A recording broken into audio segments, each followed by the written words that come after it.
Woo! Time to pull up a chair and talk some Dynasty football. I am your host, JJ Wenner, and this is the Ride or Dynasty podcast presented by Gridiron Ratings. Tonight, we're going to dive into some auction draft strategy. With me is my co-host, Dynasty Guru, and podcast host for SGPN Fantasy, a true Dynasty dork, Dave Heilman. How are you doing, sir? Doing fantastic. Looking forward to hearing about the auction draft tips from Drew, and appreciate being on here, JJ. Absolutely, my brother. Finally, pulling up a chair for the first time on the Rod Pod is a man who needs no introduction, but I'm going to give him one anyway.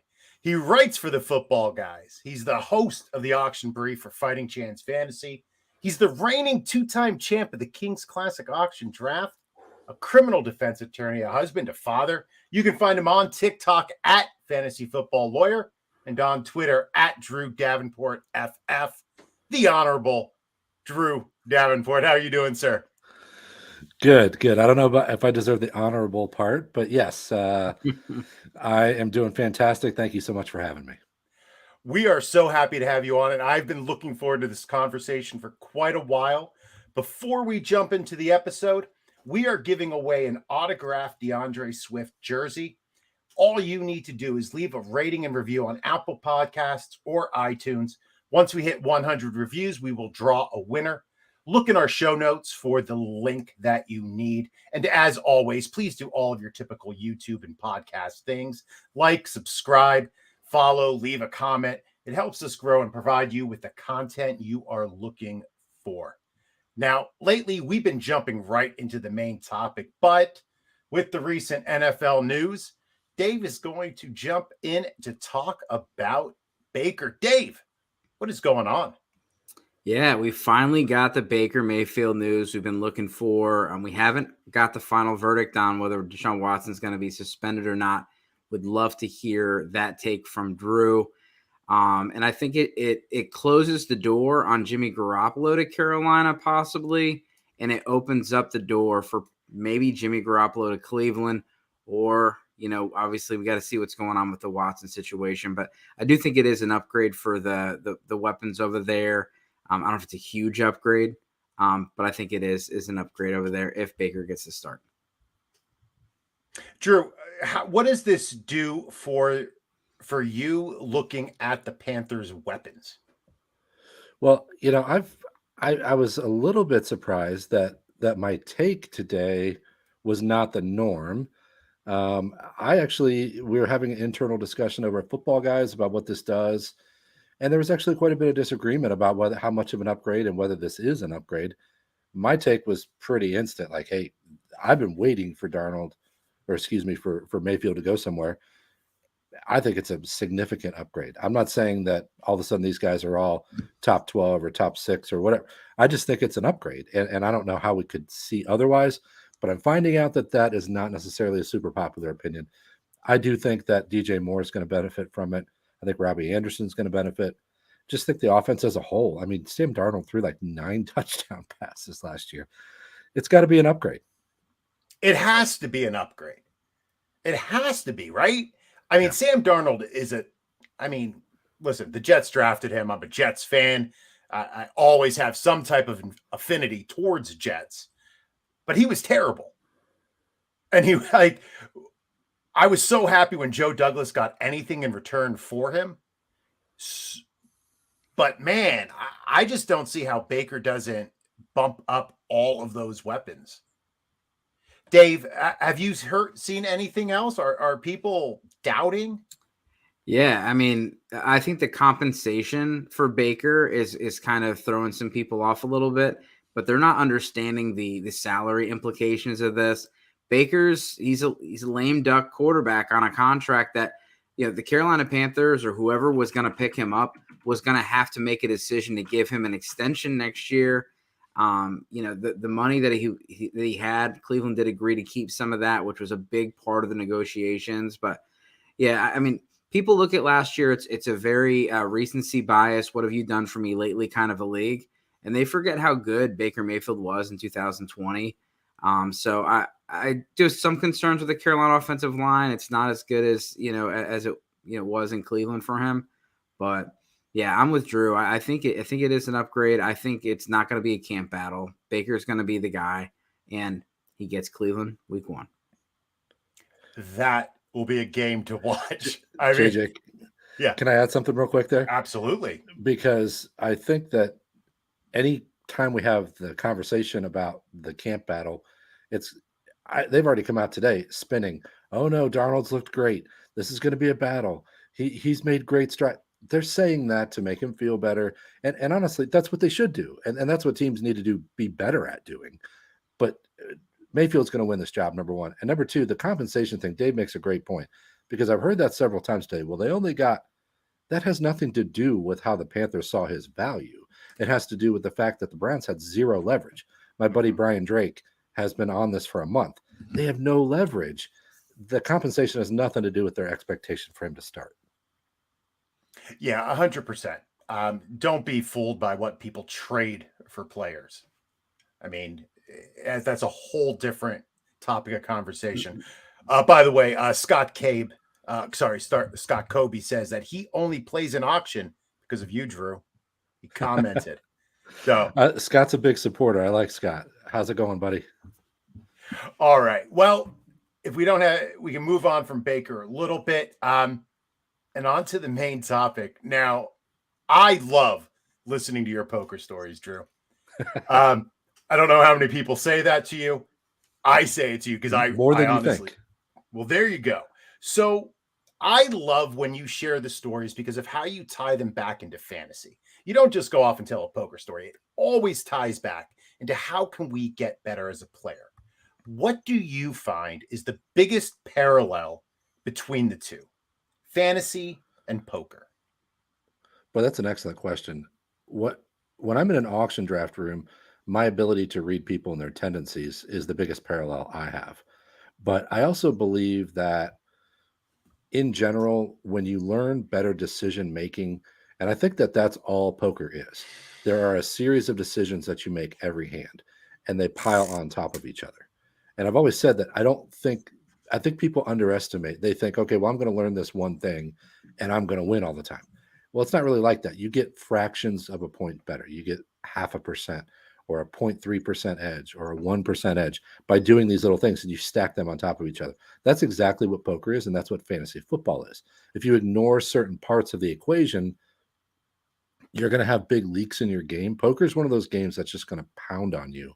And I think fantasy is the same way. It just pounds on you if you make little tiny mistakes. So once you eliminate those little leaks and you tighten up your game a little bit, it's not that you're going to win all the time. It's that you're not going to make the mistakes that leak that expected value. I talk about it. JJ, I think you listened to my show a little bit, but I talk about expected value over the long term of making these decisions.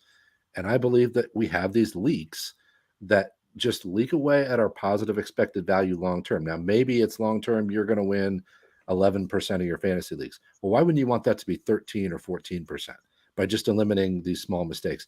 And poker's the same way. It's a leaky bucket. It will leak if you don't take care of it. The thing that amazes me most, I was able to watch you in an auction.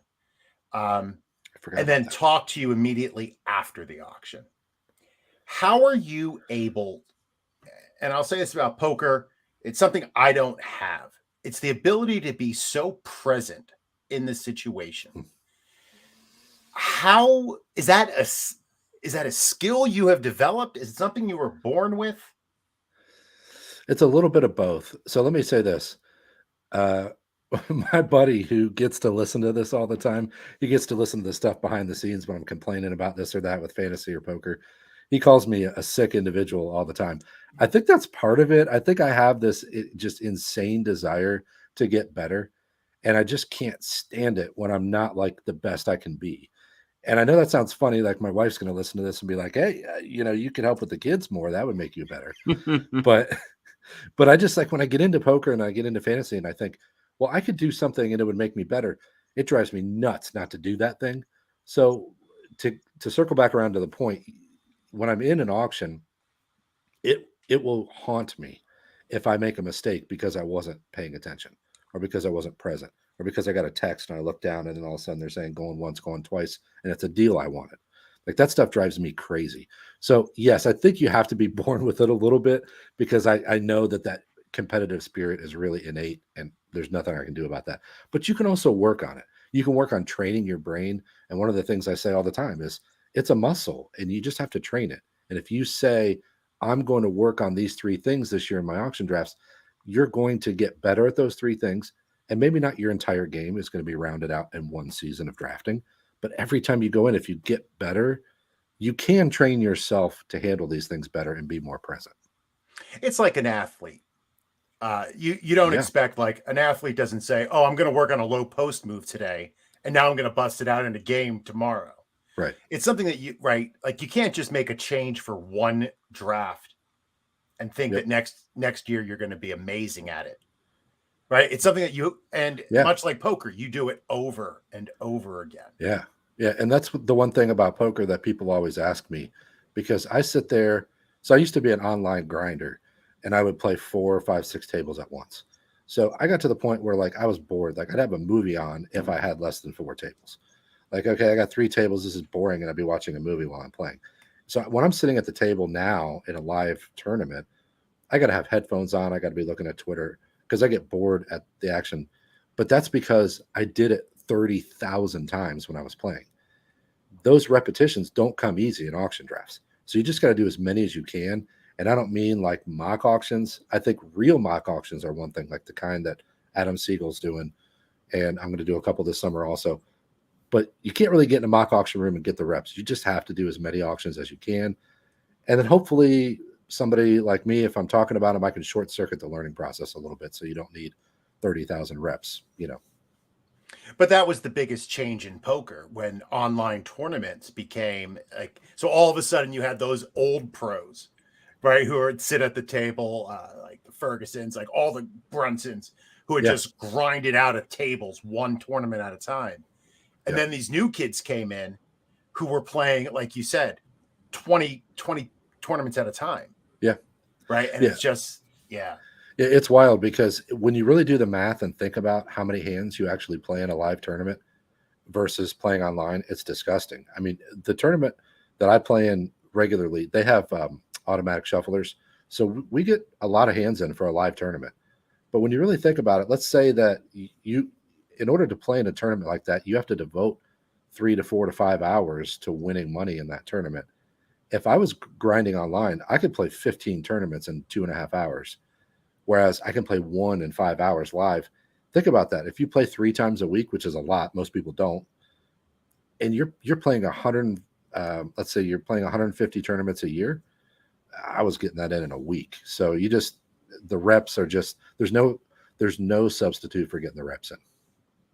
No substitute. So now you are hosting a poker tournament at the Expo this year. Yes, sir. What was the genesis of that event?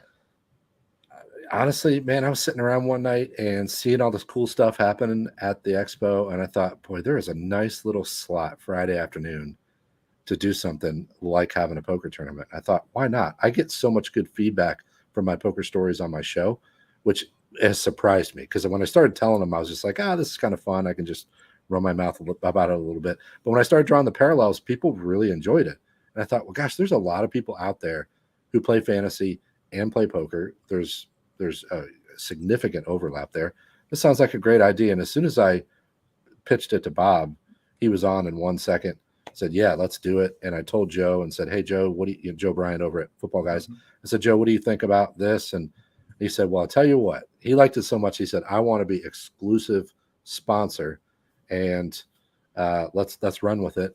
So we're getting a bracelet every year. Hopefully it's going to be a yearly thing. It's going to be a World Series of Poker style bracelet engraved with, Expo Football Guys Poker Tournament champ. So now,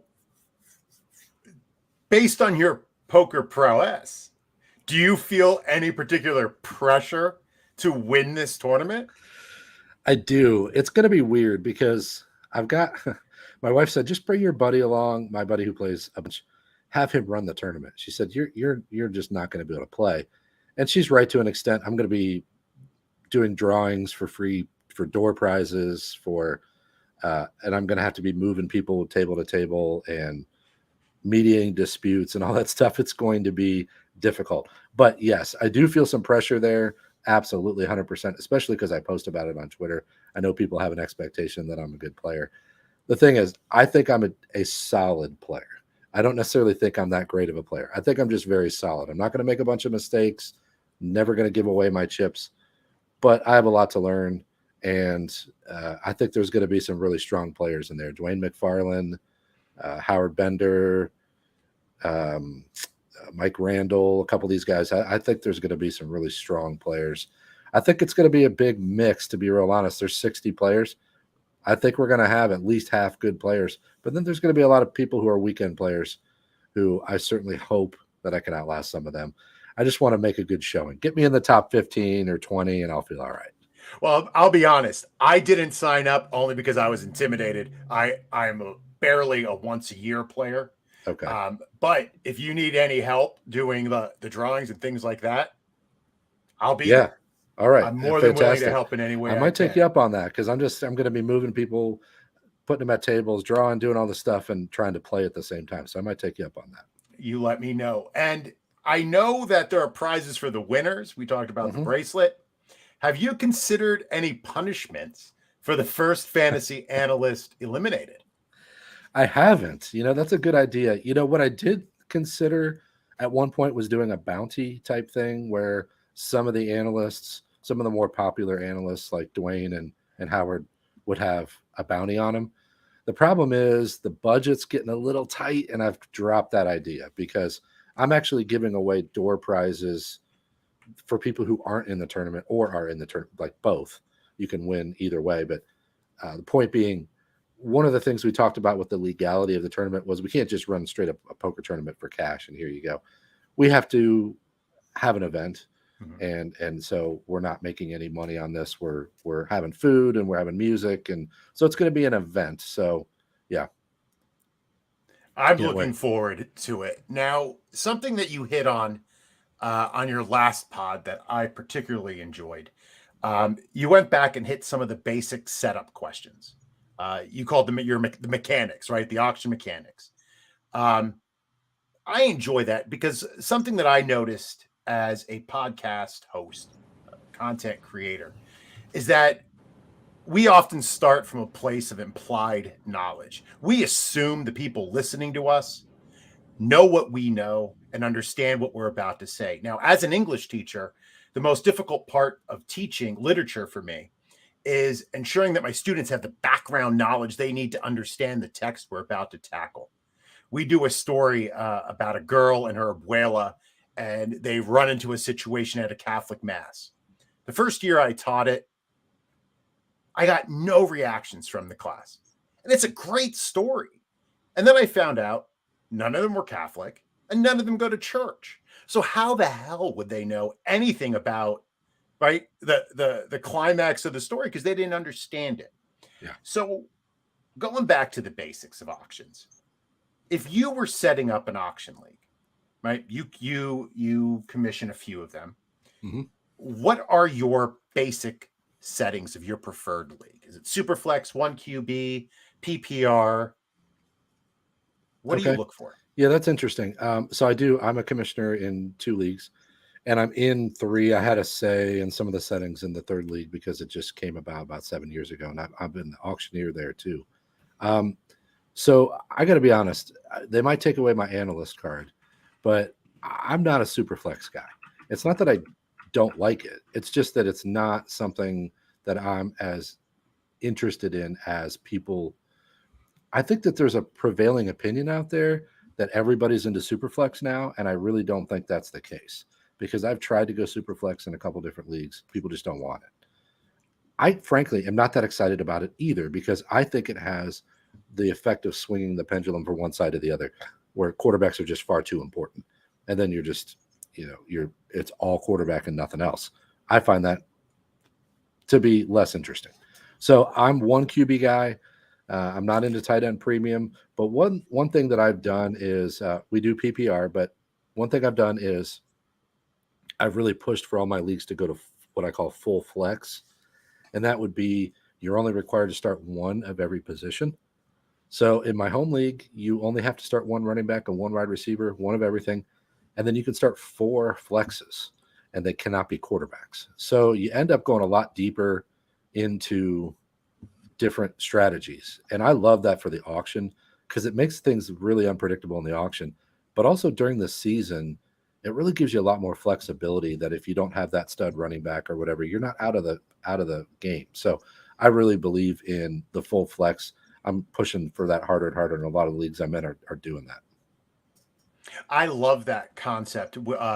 In a league, one of the leagues I commission, it's start one of each position. It is super flex. It is tight end premium because I'm into all the crazy stuff. But Cool. everything else is a flex. You have to have, I think it's like 9 starters, and the rest. It's also best ball, which makes it a lot more interesting. Yeah, I do a best ball league as well, but it's super flex, and that's why I started it, was because I wanted to do a little bit of both. Now, have you ever done an IDP auction? I have not. So I've had people knocking down my door to do IDP for a few years. I just don't know that I'm ever going to do it. It's not that I think that I wouldn't enjoy it. In fact, I think I probably would. I'm spread. My mental headspace is, I was talking to Ryan Hallam earlier, and he says, "Oh man, you didn't get in Big Brother a fantasy." And I said, honestly, like it would have taken 5 seconds to draft a team, and I don't have to follow it. He keeps track of it all. But I said, it's just the mental headspace. It just gets so crowded in here in June, July, and August. I just can't do it. So I'm out on IDP, and I think probably in perpetuity. I think I might try to start an IDP auction because I think that would be insane. I think you should do it. Absolutely. We'll I encourage see. people to do whatever. Here's the thing. Like you said, you do tight end premium, super flex, whatever people are into. Just enjoy it. These are the settings I like. Do whatever you like. Get into whatever you like. Well, the question that I have, so if you're trying to encourage someone to get into auction and new, what are some basic settings that are, to help with a newer group? With a newer group, I wouldn't be going at the full flex thing. I'd be going 1 QB straight up the middle, PPR, start 3 wide receivers, start 2 running backs, because that really helps to cement values in the room. I know going into some of these full flex leagues, like how that's going to swing the values. But for beginners, you don't want that. You just want things to be as set as possible. They're going to begin to learn how those values play off of each other in a much faster way. And what kind of budget are we looking at? And, we'll say a basic format where there's, like you said, pretty basic lineup, not a huge bench. So you want to know what I think about like exact prices or how I build a budget or what? Like, I'm trying to think of it more like a salary cap, but like in the league settings, what's the, like, what do we have? Oh, okay. What do we have to spend? Yeah. It's standard is $200. Now I have a couple leagues. It's weird. One of them's the one that I run is $270 cap, which is a holdover from rotisserie baseball. It used to be $260 for rotisserie baseball. I was in those leagues a long time ago when I was in like 8th grade. And then my buddy started a fantasy league with the 260. We ended up with 270 when we expanded the rosters. That's super weird. 200 standard. I've seen 300 in places. I run one that's 300, but yeah, 200 standard. So in redraft and keeper auction leagues, an issue that most leagues encounter is how do you keep teams active who are out of the chase? One league that I'm in allows you to trade future auction dollars. Do you have an opinion on that? Like, do you allow that in the leagues you commission? I don't. So I'll be honest with you. I don't have an opposition to that idea at all. To be real frank, some of the rules that I have in my leagues are based on the fact that it's too much record keeping. I got one league that's significantly more complicated than any league that I'm in other than the kitchen sink league. And I got to keep track of salaries and then contract limits and things like that year to year. And we usually have some turnover because it's a weird kind of league.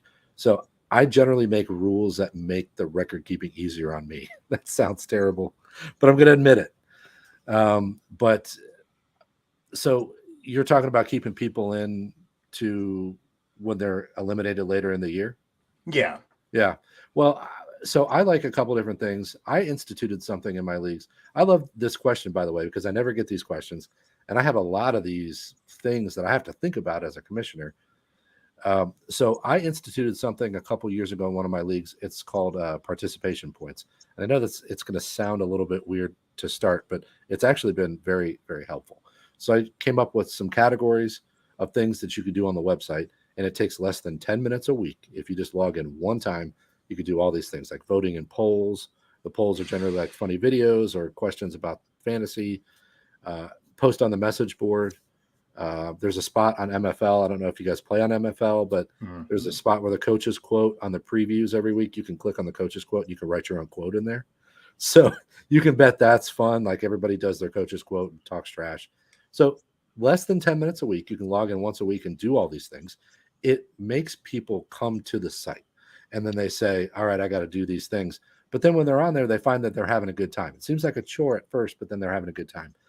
And then what you earn is you earn a couple extra auction dollars for the next year.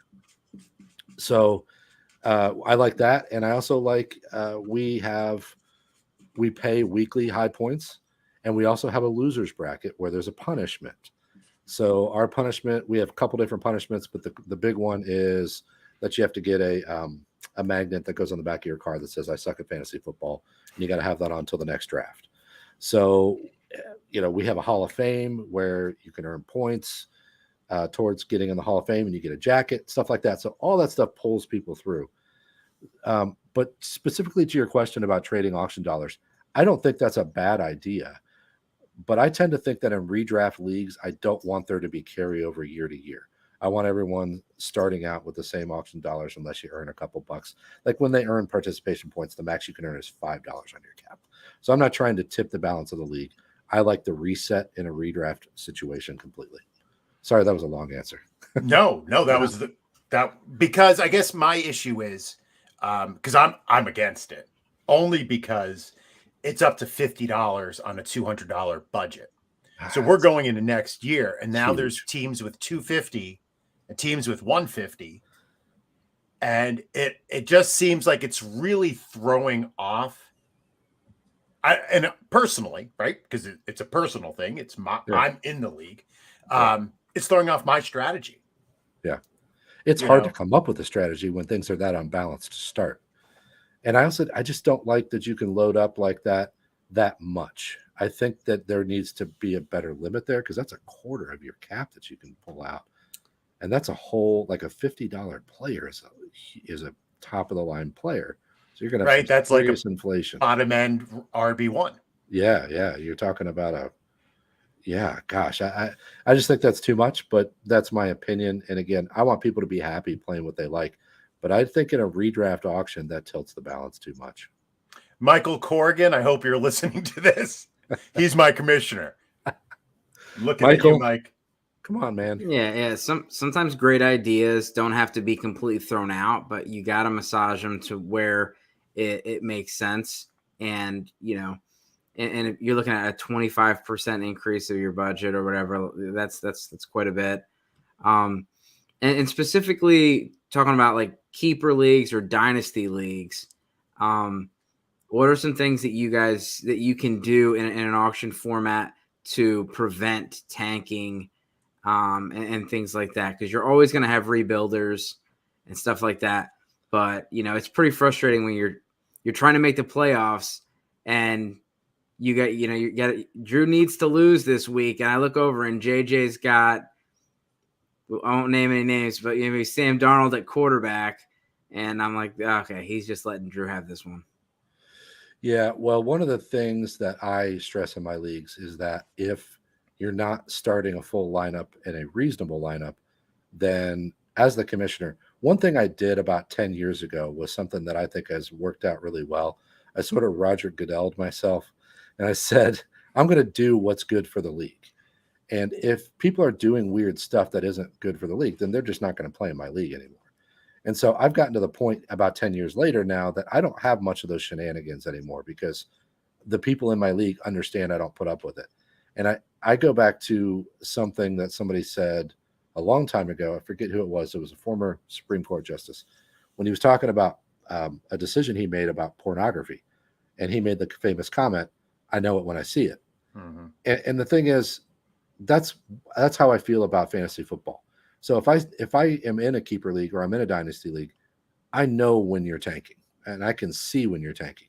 Now, it's one thing if you had 13 injuries and you're starting Sam Darnold. It's another thing if you've traded away everybody on your roster and that's your only guy left. We can see it. We know when we see it, and that takes a strong commissioner. And part of the problem with that is it's difficult to be a strong commissioner because a lot of the people in the league, you know them, you like them, you want to be nice. But I think this comes from being a lawyer. Like, you just have to have bright line rules. Like here are the rules. And hey, by the way, I'm a commissioner you agreed to join this league because you believe that I have the best interests of the league in mind. If you think I'm going to be poor at it, don't join the league. Otherwise, I'm going to do what's best for the league. I think everybody's going to mostly be on board with that, except for the person who occasionally I might have to rule against. But I really haven't had a lot of problems. And I know that sounds weird because that's not a great answer.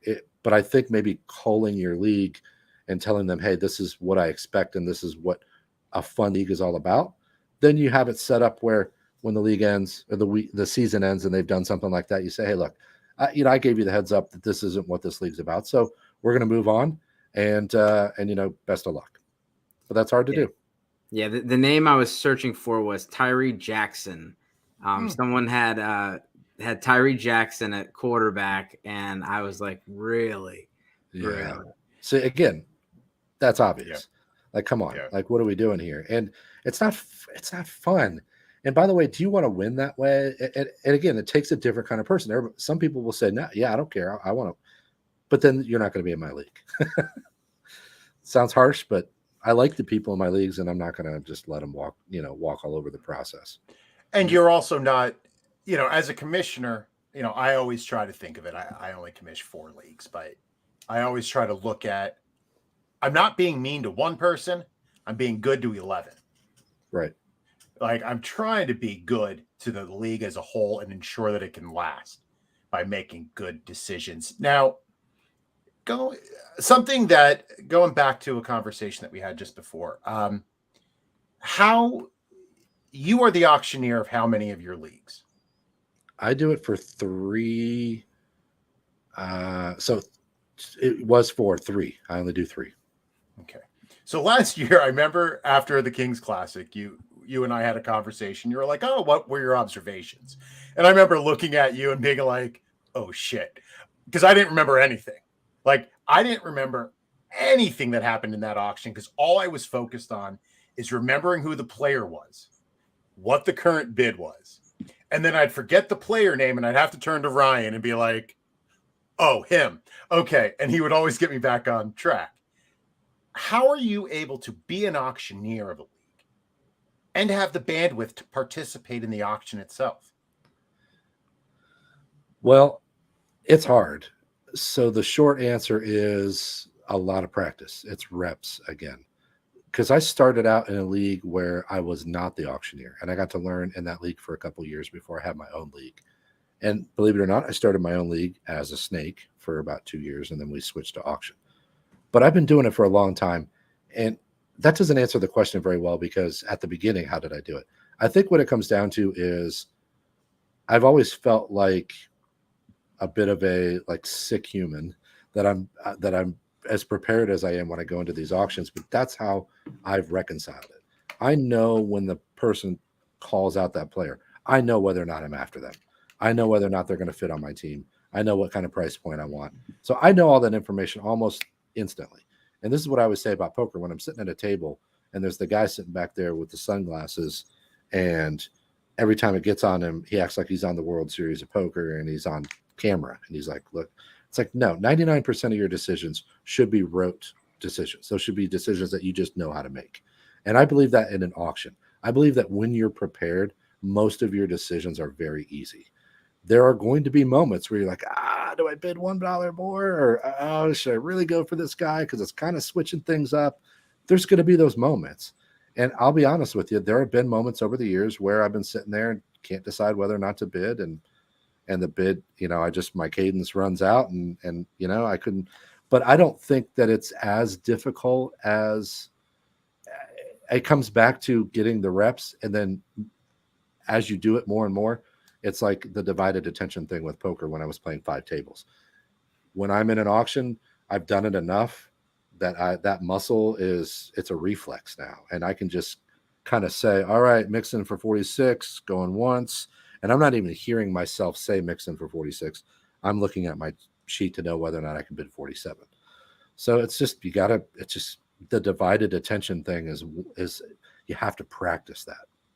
So talking about practicing that, and we always tell everybody mock, like mock draft until you can't mock draft anymore, because you don't want to get into round 7 of your draft and go, oh, this is not how I thought this was gonna go. Right. So where can you mock for auction drafts? That's a great question, because it is hard. And I can distinctly remember, and not to call anybody out by name, I'm not going to do that, but I was in a mock with some analysts that are very well known a couple of years ago, and they treated the mock kind of like a joke, where they just went for a bunch of high-level players, and then they were kind of done. And I ended up with like incredibly stacked team, and I was like, everybody, look at this. I wish we could play this out. But they didn't care, because they were just doing a mock. And for them, it was just like, they wanted to get 5 good players, and then they were done. Uh-huh.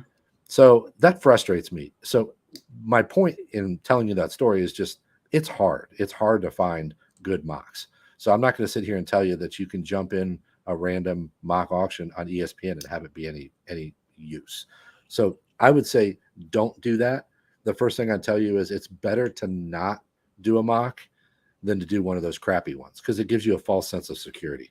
A couple people are just going to pay like $80 for 2 guys, and then they're going to log out, and you're just going to get everyone else way cheaper than you should. So go ahead. No. So, do you do any videos yourself of, mocks or even live that they could use as an example?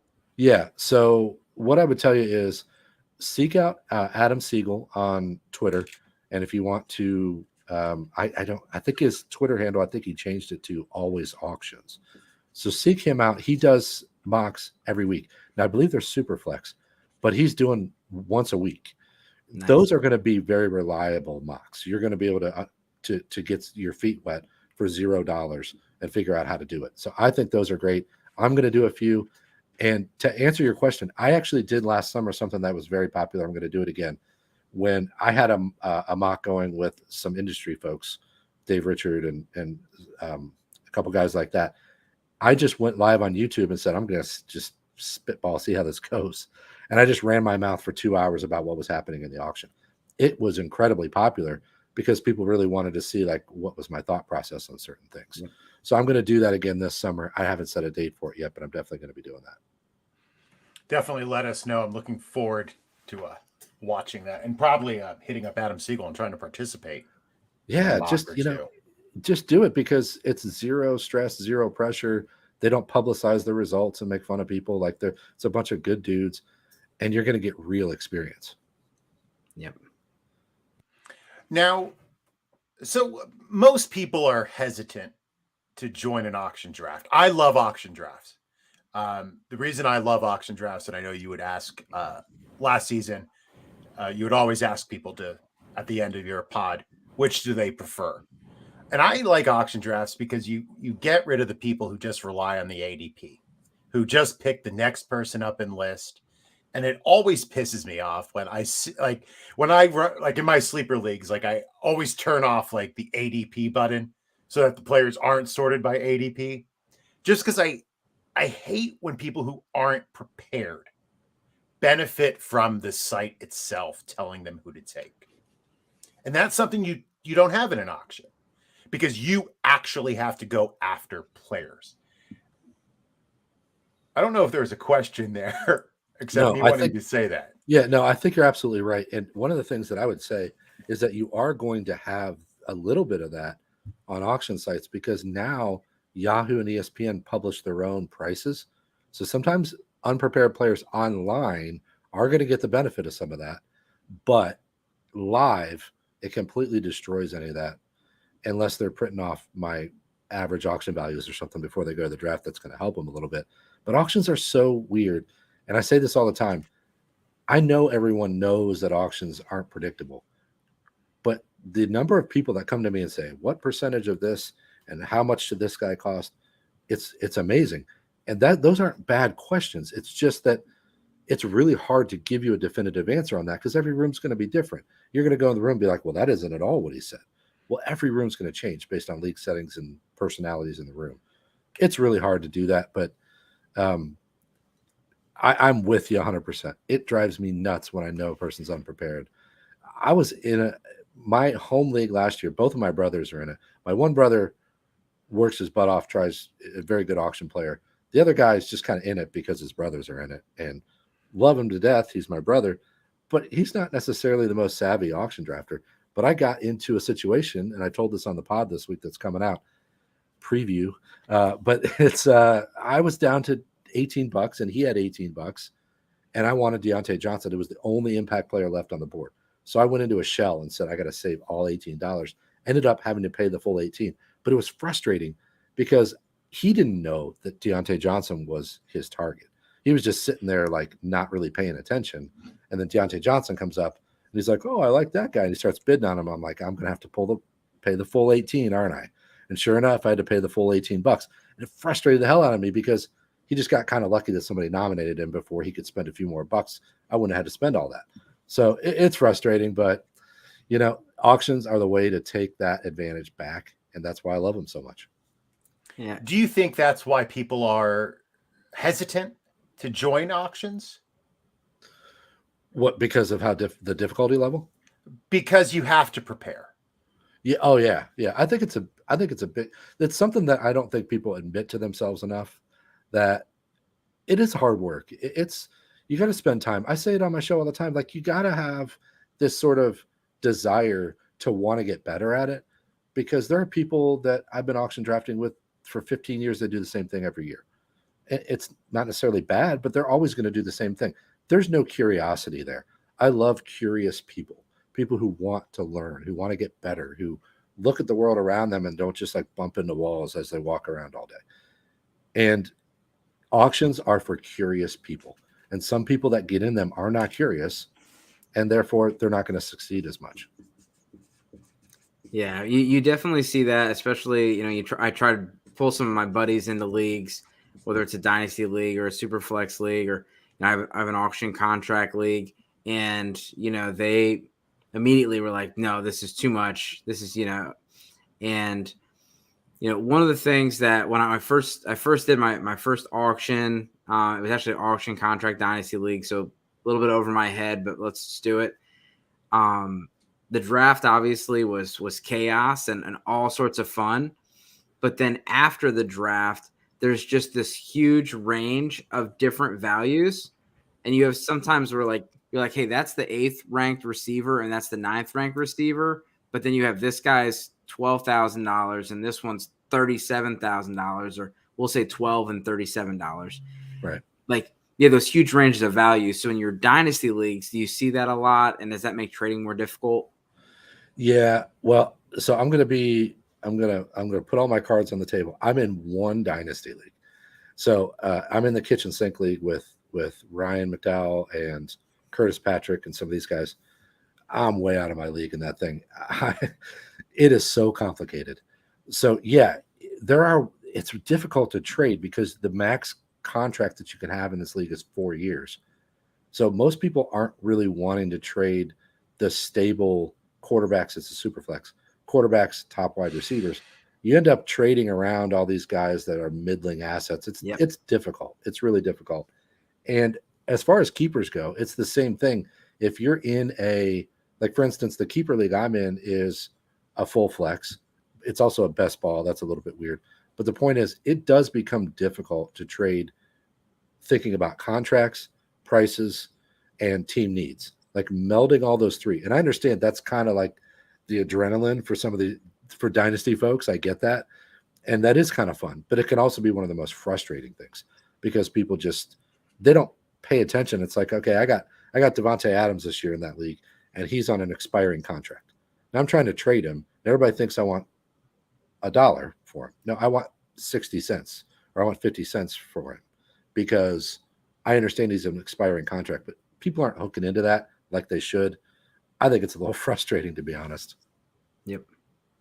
Yeah, I find trading in general. I know I always talk about how bad I am at trading on this show, but when I hear salary cap questions, like when I see them come across Twitter, I'm always like, whoa, like I don't even know if I would even try a trade when I Yeah. had to figure out all the cap implications. And I did an RSO league right when they started. I don't know if anybody's done are they even still No. around? Reality Sports Online? Oh yeah.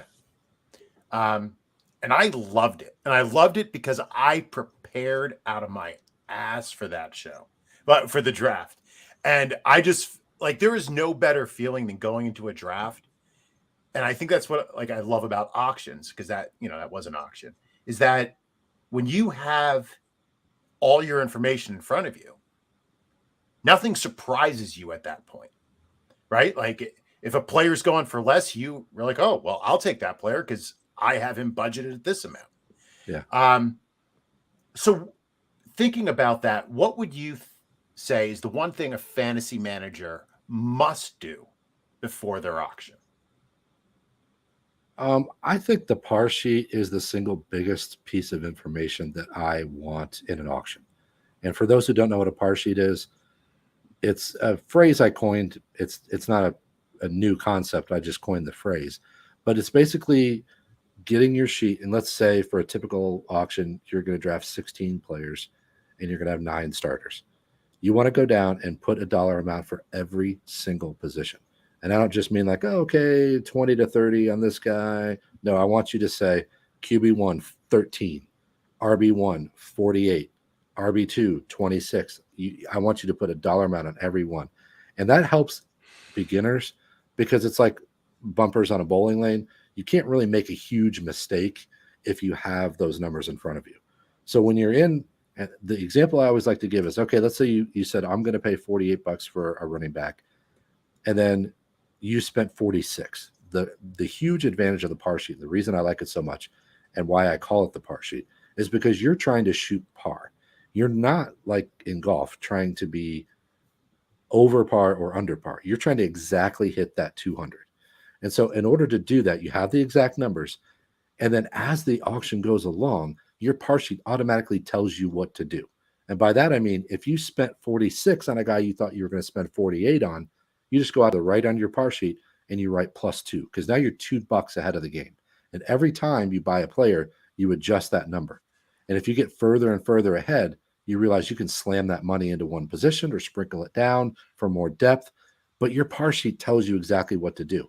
People who don't have that in front of them feel very unsure. Their footing feels weird. Like, okay, well, can I spend this? Or they get too excited. And let's say they spend that 46 on that first running back, and hey, I can only spend 26 on my second. You're not going to make the mistake of being like, oh no, Nick Chubb's only 31. I'm going to pay that. Or, oh no, Austin Eckler is going for 47. That's a good deal. You're not going to do that because it's going to blow your sheet out of the water. That was exactly going to be my next question is, NFL, like the NFL manages their resources like you would in an auction draft. And, they have so much money and resources devoted to the offensive line and to the running back. So you can see which teams specifically, value certain positions. Warren Sharp put something out. It was very interesting. The number one most expensive offense in the league right now is the Detroit Lions. And I thought that was really interesting. They're 1 million over, I think, the Cowboys. But yeah, that was my question. I mean, obviously not asking for specific numbers, but when you quote unquote budget, do you budget like per like position group?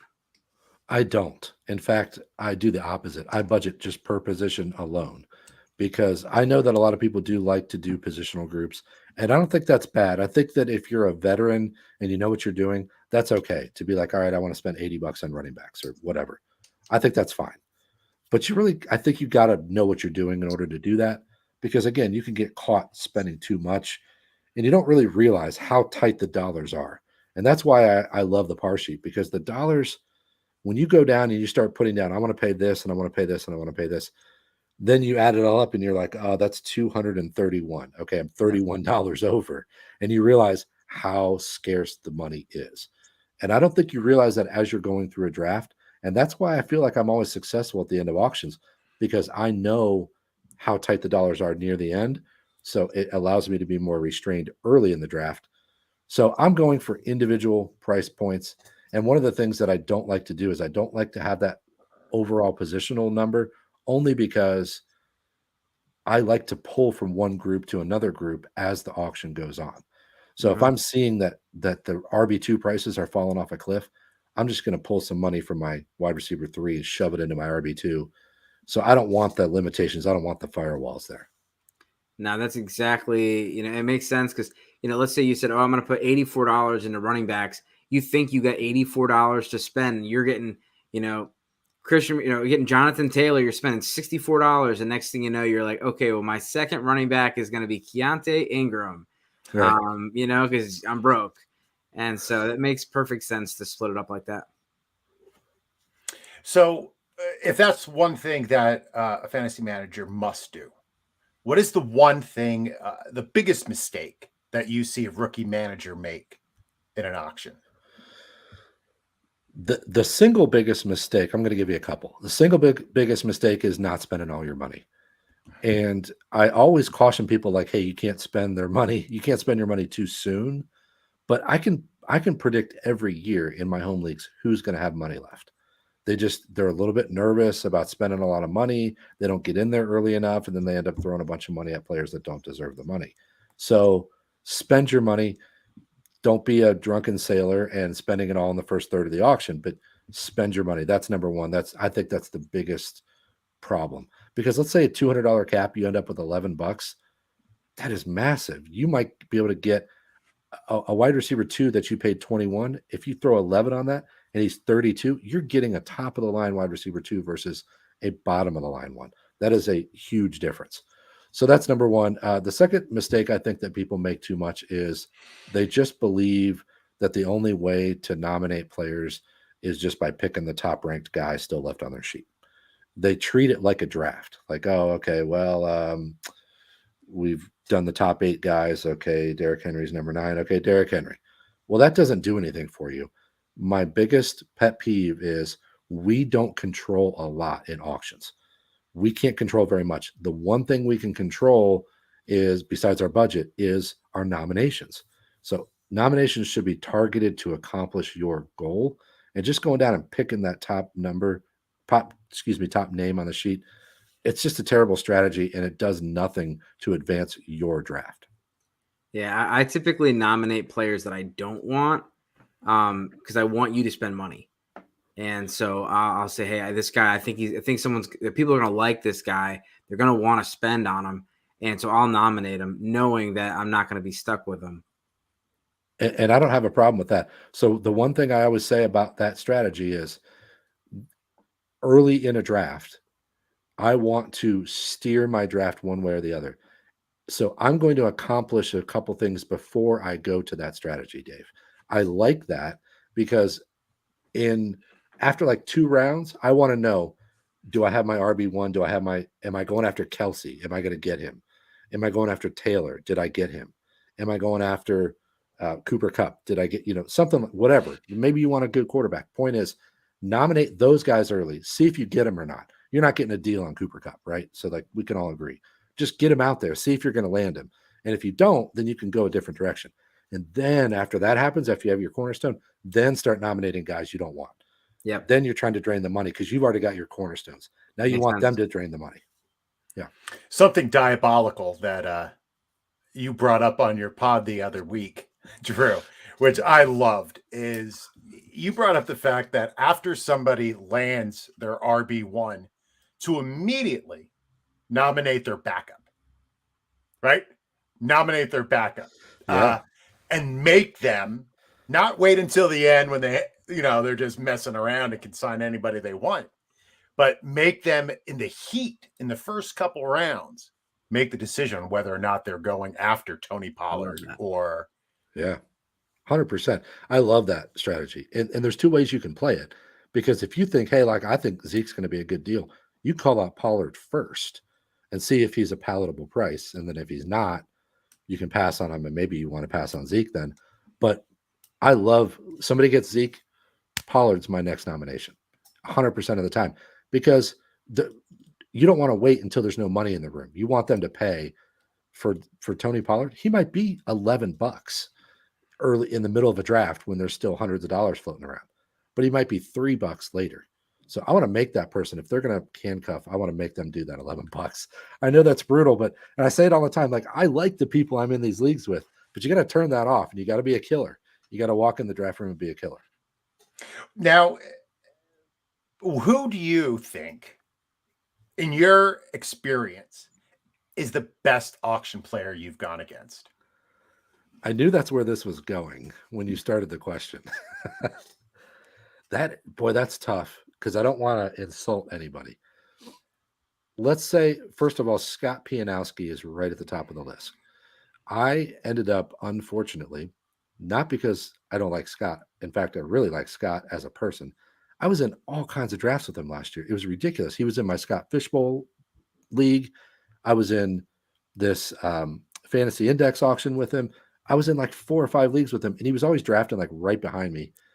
Dude is brutal. When I was in the, you're saying you don't remember a whole lot from the Kings Classic auction, but I just remember every time I thought I was getting a deal, Scott Pianowski was there, jumping down my throat with a bid, riding your bids. Yeah, he knew I was about to get a deal, and he would just bid a couple bucks, and then I would end up paying like $4 or $5 more. He did that to me relentlessly. The other guy that I think I always am butting heads with is Steve Rappin over at Fighting Chance. He's an excellent auction drafter. I'm not in the big boys room, but I hear that there's a couple killers in that room too. Jim Coventry, I've never actually done an auction with him except when we did a mock last year. Jim Coventry is a really smart dude, and he absolutely crushed the Jim Brown auction last year. I think he won best record to most total points and then won the title. Oof. Wow. So those are 3 names. An underrated guy who doesn't get a lot of press, Doug Orth. He sits next to me. He probably doesn't want to sit next to me anymore, but I'm always making jokes, and he's probably trying to pay attention. But Doug's a really underrated guy too. He does high stakes auction stuff. So those are some names that come to mind. We were lucky enough to get Doug on the pod a few weeks ago, and we talked about trading strategies. We talked about high stakes leagues. He is I think one of the most underrated people on Twitter, or underrated people in fantasy, just to pick his brain. That dude is smart. Hyper intelligent guy. Yeah. And I would say that's the one takeaway I had from observing all of you bidding, was just the level of discourse, like when we took a break, like hearing all of you talk and how you approached it. It was rewarding to see, as an aspiring analyst, just to see how much care and the ability of everybody to execute at a high level. I know there were some things that happened at the the Expo itself, where you were like, oof, like you would watch experts do things and you're just like, huh, really? Yeah. Are you really an expert? But yes. I will say at the Kings Classic, there was none of that. That's a tough room, man. I've never drafted in a room like that before or since. It's just, not only is the fantasy knowledge there, but almost everybody in that room has done an auction at one point or another. And there's no free passes. And it's wild how you just get to a point where I actually got super depressed after my draft in 2020. I mean, I know I went on to win the league, but I got super depressed about how difficult it was.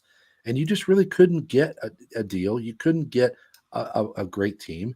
And the one thing that it made me depressed all over again preparing for the 2021 draft, because I'm looking at the prices and I'm like, I can't put together a solid team with these prices. It's not doable.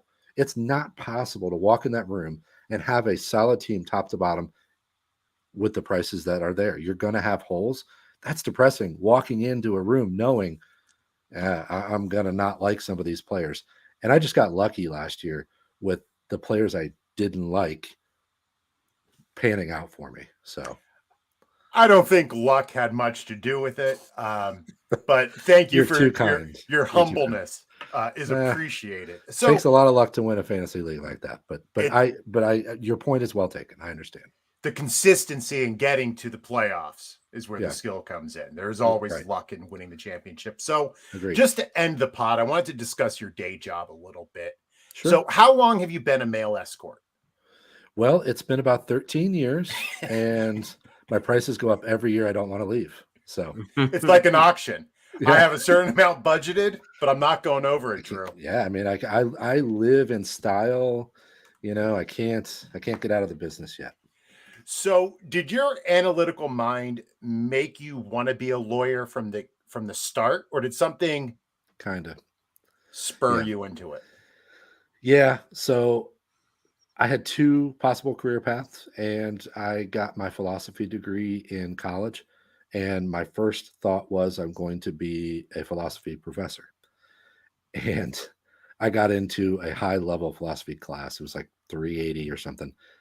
And it was the hardest thing I'd ever done in my life. And I said, I can't even get into a 400 level class because I wouldn't pass. So how the hell am I going to teach this? So I threw that in the trash. Not that I didn't want to do it. That stuff's interesting to me. But yeah, my brain certainly works a way that makes me want to be a lawyer. And I did debate in high school. I know I'm checking all the cool kid boxes here, but I I, I loved debate, and we had a lot of fun. Believe it or not, I feel like I'm that girl talking about band camp, but we had a blast on these trips. A lot of things happened there that were a lot of fun, and it made me realize that, like, hey, I can still be this guy and still be somebody that I like. I like myself when I'm doing this stuff, and it's interesting to me. And I found that I was around curious people. I didn't call it that at the time. I was in high school, but that sort of kept me on that path all along. And lawyers are the same way. They're just thoughtful people for the most part. And have you always been a criminal defense attorney? I have. I started out in private practice. I did everything. So I was a jack of all trades. And after a few years, that got to be too much. I just didn't want to do that. I wanted to focus on criminal defense. It's really hard to find a firm that you can do criminal defense because there really aren't big criminal defense firms. There's small ones. So you either wait for the phone to ring in a small firm or you go to the public defender. I went to the public defender and I'm happy there. You still work for the public defender? Yep. I'm year 18 in about, oh gosh, I guess 6 weeks is my 18-year anniversary. Wow. That's a long Well, time. Thank you for your work. I mean, that is a It is. vital cog of our democracy. And I It appreciate it is. I appreciate you saying that. It is one heck of a interesting job. When we get together in Canton, uh, get a few beers in me. There's a lot of stories that would be that I'm sure you'd find interesting. But All yeah, right, I'm not going to go down a long Deshaun Watson path. I do have one it's all right. question about Deshaun Watson. It Hit is me with it. now, the case is now in the hands of the arbitrator. What is the major difference between a civil trial and arbitration? I don't think there is a huge difference because my understanding of it, and I'm not sure. This is something I was talking with somebody about earlier. I believe that they're using the civil burden of proof here in this case because you're not going to use the criminal burden of proof, which is the highest level, and you're not going to use probable cause. So I believe that the NFL was working on a preponderance of the evidence type of burden. So I'm not sure there's a huge difference. The one question I had about the hearing was how in depth it was going to be because they were only presenting 5 cases, but I thought, gosh, that could easily last several days. My initial impression was that's just going to be one day because it's not a full evidentiary hearing. I think it turned into a full evidentiary hearing. I don't mean turned into, I think it was supposed to be. And that's what happened. It ended up going 3 days. So I think they had a fairly significant presentation of evidence and arguments there. Yeah, everything I read about the arbitrator, former federal judge Sue Robinson, she seems to have run a really tight ship. Is her ruling binding? It is. So the way that it was collectively bargained, and this is something I'm going to give credit to Mike Florio on. I spent a lot of time bashing Mike Florio because I think he's irresponsible in a lot of ways. But he did have an excellent video the other day, and I give him credit for that, explaining the process. So if anybody wants to go find that on his Twitter account, but I'll give you the brief version. When she makes a finding, she will have to put that in a decision. That decision will have a quote finding of fact, what she found to be the facts, and then she'll give a recommendation for her suspension. Now, ultimately, if that suspension is appealed, it goes back to Goodell, which sounds kind of funny, like, what? But he is still bound by the finding of fact. So he can't just be like, oh, just because she didn't find it doesn't mean he didn't do it, and I'm going to slap an extra 8 games on. He does not have that power. He has to still be bound by the decision that she made. Now, she can make a decision and find that he violated the policy and give him 4 games, and Goodell can say, no way, this is 10. This behavior that she found is 10 games. So he can do that, but it has to be backed up by that finding of fact. That's super important. Makes sense. That makes a lot of sense. I was just wondering if like he could just completely overrule it, but No. it does. That makes so much sense that it has to be based upon whatever she finds to be. And I think this was a big point probably that we didn't pay enough attention to when the CBA was being hammered out last time. The players really wanted this because before it was just King Goodell doing whatever he wants. Like, hey, this is for the good of the league. Kind of like me running one of my leagues. But they pushed really hard for like, there's got to be some accountability. There has to be this process. And honestly, at this point, I really think that Watson's going to benefit from this process. I think the first test case here is going to go more in his favor than we think. And does the NFLPA step in? So in a situation where she finds evidence, she recommends 4 games. Goodell says, no, I'm giving you 8. Does the NFLPA step in and then you're back into where we're negotiating?